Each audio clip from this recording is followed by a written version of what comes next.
I notice sometimes when I see some of the high school boys, they don't really go to the gym.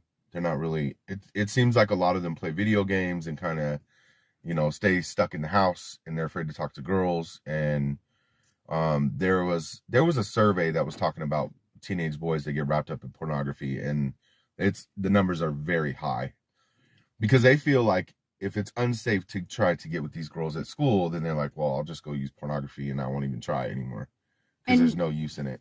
It's really sad to see too how when the times that I've talked to like guy friends and things, porn is like a normal thing. Like they all watch porn like all the time, and it's all a normal thing, and it's not supposed to be. Like right. It kind of surprises me because I'm like, that's not normal to be spending all your free time doing that. That's not a normal thing at all. Yeah, well, and that's I think the two biggest threats to young boys is pornography and video games. And I'm not saying that you shouldn't play any video games whatsoever, but I think that boys really need to get out and go to the gym. They need to be active. They need to go hit the bag. They need to, we need to, because I have a boy, I have a son. And, I always there are times when me and him will sit down, we'll play some video games or whatever, but then we get up and we go find something to do. We'll go in the basement, we'll go hit the bag, maybe we'll go outside and throw a football when it's raining, or, we always try to find something to do. We'll go outside and fly his drone, or mess with his little remote car, race car. So I always try to get them out to get some fresh air and do something other than that. So, yeah, I definitely think that because, young boys, they want a girlfriend. Like they want a sweet girlfriend. They want somebody that they can hang out with that's not going to embarrass them or treat them like garbage. And I think when they don't have that, they start to turn to other vices to kind of check out and just be like, I'm done. I don't want to deal with this anymore. And like you said, porn is like the norm now. It is. And it's sad because it skews the way that you see sex. It skews like when you go watch that kind of stuff, especially the hardcore stuff, it messes up the way that you think about intercourse with someone that you care about. And so these young boys are getting on there at their most pivotal moments when they're growing, when their brain is growing and developing, and they're watching this kind of shit. And then they think that that's the way it's supposed to be when you actually go sleep with a girl. So, yeah, I think there's lots of different avenues. I think it's partly what you were talking about with the girls, where they like shame the boys. They think it's funny when they cheat on them, or they think it's funny when they're doing things behind the boy's back and he doesn't know about it, or he's stupid or dumb. And then there's also, because of that, it's kind of pushing boys away. And then also the feminist movement's like, well, if you even talk to a girl now, it could be considered harassment. Well, what do you want these boys to do now? They can't even go talk to these girls. These girls might turn around and say, he harassed me because he said I'm beautiful, or whatever the case may be, right? Have you ever seen any situations like that where somebody got in trouble for doing something really just stupid and like not even a big deal? Just telling a girl she's pretty, or have you seen anybody get busted for that? No, nothing like going and telling administration or anything like that, but definitely social repercussions. I've seen guys that have tried to like go up and be like, hey, you're really pretty, I think it'd be great to go out, and she's like, oh yeah, I'll text you later, and then turns around and talks crap about him and makes fun of him, and it's really sad. It really is sad. And it's guys that are genuinely good guys.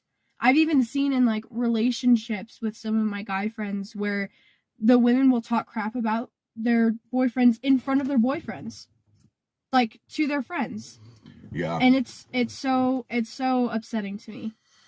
Yeah. And that's something that I didn't see a lot when I was in high school. I mean, you had maybe one or two girls that were kind of nasty and would go behind your back and talk crap like that, but for the most part, it just it seems like it's gotten more out of control lately. And then I'm trying to think. Oh, so what do you think?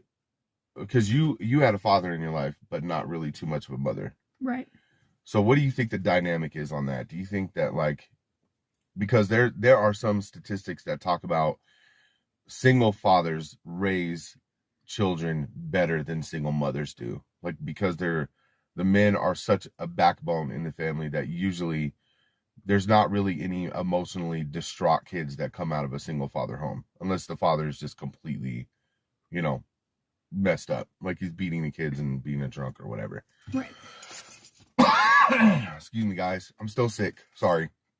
So so what do you think from your point of view, because you did have your mom in your life for a little while when you were younger, what do you think from your point of view is the dynamic between those two? Like, give the positives of having a mom and then give the positives of having a father. I think having a mother, if I were to have a good, stable mother, I would say, having a mother, it's important for your emotional side, because there is that aspect of life, especially as a woman. It's important to have a mother in your life for that emotional aspect, and it becomes difficult to like sort through or even address emotions when you don't have your mother around. But for your father, having my father in my life and having a good, strong father figure in my life, it definitely, like, how do I explain it? It was more supportive, and it was more towards regulating your emotions rather than just like feeling them all over the place everywhere. And it was also like, I'm trying to think of the right words. It was also more about growing and becoming a better person rather than just feeling emotions in the moment how you are, if that makes sense. I'm not sure if that makes... Yeah, using emotions to make a decision all the time instead of kind of like from a logical perspective. Right. And seeing it from a different point of view, because the mother and the father give different points of view, right? Like a mother deals with things more on an emotional basis, whereas a father kind of like cuts the emotional side out and is like, all right, well, what can we do to fix this, instead of staying stuck in the moment, you know? And both are very, very important. Having both is important. But I think that if it was coming down to if you had to take one away, I guess, would mothers be more important or would fathers be more important? I think it would definitely be fathers, because it's more structured, it's more logical, it's more like, I'm not sure how to explain it. I think that's all the words there are. There's more of a structure, and I think there's more of a backbone, because